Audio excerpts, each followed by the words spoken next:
Hey, how's it going, everybody? Welcome back to Art of Creation Homestead. My name is Jason. We're in the kitchen today. It's Thanksgiving season. We've got one butternut squash right here. You see that? Okay. We grew it ourselves and happens to be Thanksgiving season, so we're going to make us a delicious Thanksgiving recipe today using butternut squash. I don't know how to do that.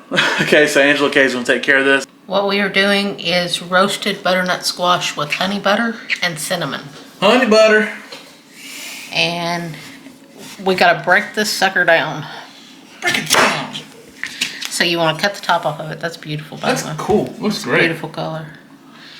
And you want to cut the neck off of the ball. That's violent sounding. Ah. Don't lose it. That looks great though, Ange. Yeah.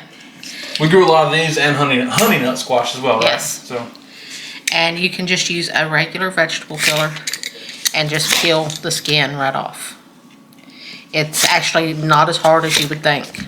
It just peels right off. Just please don't hurt yourself. Be careful. Yes. Watch your fingers. Or you can use a knife. Yeah. Them digits can get cut by those peelers. Yes. I have cut my fingers many times with peelers. Oh, yeah. So keep them out of the way. Yep. Don't get in a hurry. Do not get in a hurry. No. So before I finish that, because I'll finish that off the video, that way you don't have to stand here and watch me do that. Oh, look. I will Seeds. show you what they look like. Look at that. You want to scrape out all the seeds and guts. You're cutting off necks, scraping out the guts. What's going on today, Ange? I'm being morbid. But see, they come out really easy. Everything scrapes out really quick and really easy. I've been told by one of our subscribers that you can use a canning lid to scrape out the seeds and stuff, and I think that's a wonderful idea. It's interesting. I'm gonna have to try that sometimes. Now, if you're somebody who doesn't want to waste anything, can you roast those seeds or anything? I've never heard of roasting butternut squash seeds. Okay. Not like pumpkin seeds, right? So. You might be able to. I don't know. I've never heard of anybody doing that. Right. But you can also, if you don't have any cross-pollination stuff going on, you can also save those seeds. Right. Ours would be cross-pollinated though. With honey nut. With honey nut, with cushaw, with Yes. whatever. We have any kind of squash you have growing at the time could cross-pollinate with those. And then you end up with something completely weird. Yeah. So you want to scoop all that out. Get all those guts out of there. And then once you get all the guts out and you get everything peeled up, then I'll show you how to chop it up. Now this is the neck and it's all peeled up. Now we're going to chop it into chunks for this recipe. You can just roast it, cut it in half and roast it. But for this recipe, we're going to have to cut it in chunks. So I'm going to cut it down. And then I'll lay it down. And I'll cut down this way.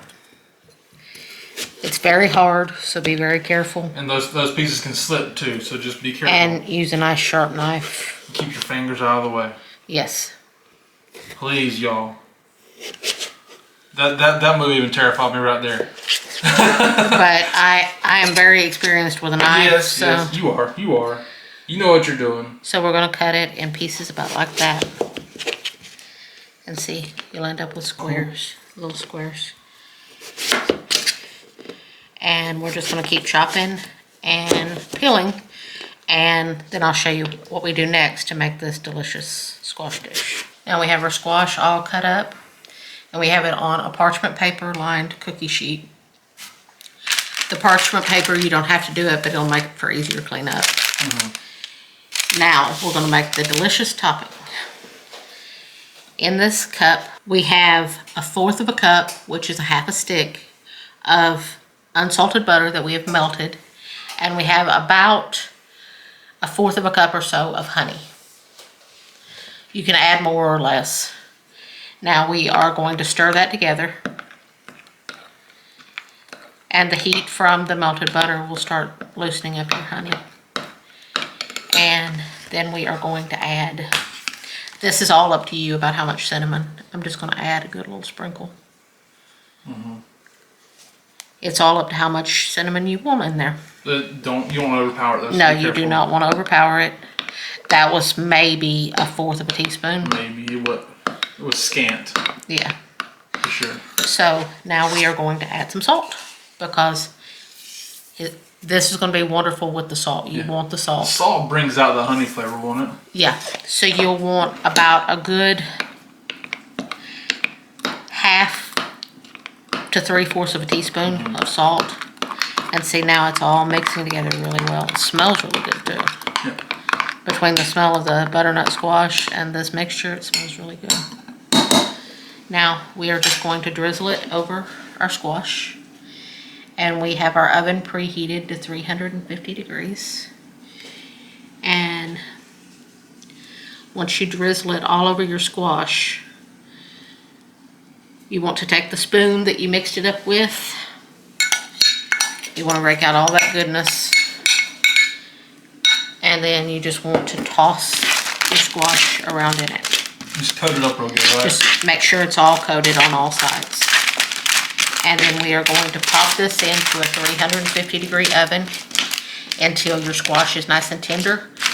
You want to, several times throughout the process, you want to go in with a spatula of some sort and just turn them. That way, because they will start to get nice and brown. And that way they get nice and brown on all sides. Because that butter and everything, the butter in there is actually going to start to brown, which is going to give it a really good flavor. And everything's going to get all nice and toasty. Could if you don't do that, would the sugars and the honey start to burn? Yes. Okay, so you need to keep it moving. You need to keep it moving a little bit. Okay. And I'll be back and show you what it looks like when it's done. This is out of the oven and it smells absolutely amazing. It looks great, smells great. I'm excited. The glaze has gotten all thick on it. And it took about 45 minutes to bake in a 350 degree oven. And I can't wait to try this. Nope. It smells so amazing. Look at that good looking plate right there. We got butternut squash we grew, beans we grew, some chicken legs. I'm excited. We get to taste this butternut squash though. Oh wow. That is so good.